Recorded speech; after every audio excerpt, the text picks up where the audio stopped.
వెలిగిస్తారు.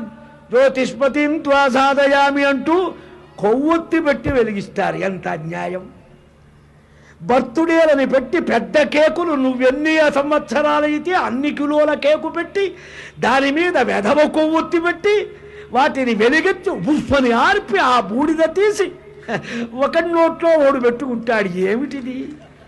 ఎంత విచిత్రమైన విపరీత వికార అట్టహాసం!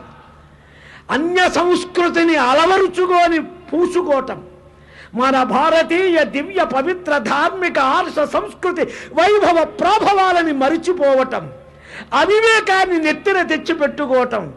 పుట్టినరోజు నాడు చక్కగా గోవు ఘృతంతోనో తైలంతోటో ఒత్తివేసి చక్కగా ముత్తైదుల కృష్ణలీలలో రాముడి విజయాలు చెప్పి చక్కగా హారతులు ఇచ్చి మాడును అద్ది హారతి ముఖానికి అద్ది ఆశీర్వదించడం పుట్టినరోజా?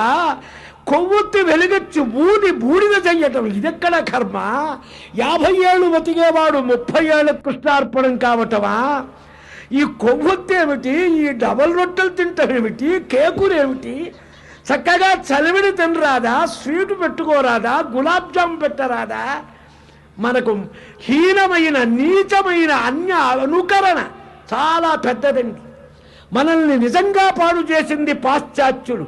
రాజ్యం ఏమి కాదు, మన బుద్ధిని దోచుకొని మనల్ని దొంగతనం చేసి పాడు హిస్టరీలు రాసి సంస్కృతినంతా ఆర్య ద్రావిడ అని డివైడింగ్ పాలసీ ఒకటి మన నెత్తిన పెట్టి ఇక్కడ ఆర్యుడు లేడు ద్రావిడుడు లేడు, అంతా భారతీయుడు. ఇది పురాణ ఆర్ష వాంగ్మయంలో చక్కగా పురాణాలన్నీ చూసి చెప్పిన మాట ఇది. ఇందులో ఎట్టి సందేహం మీకు అక్కరలే.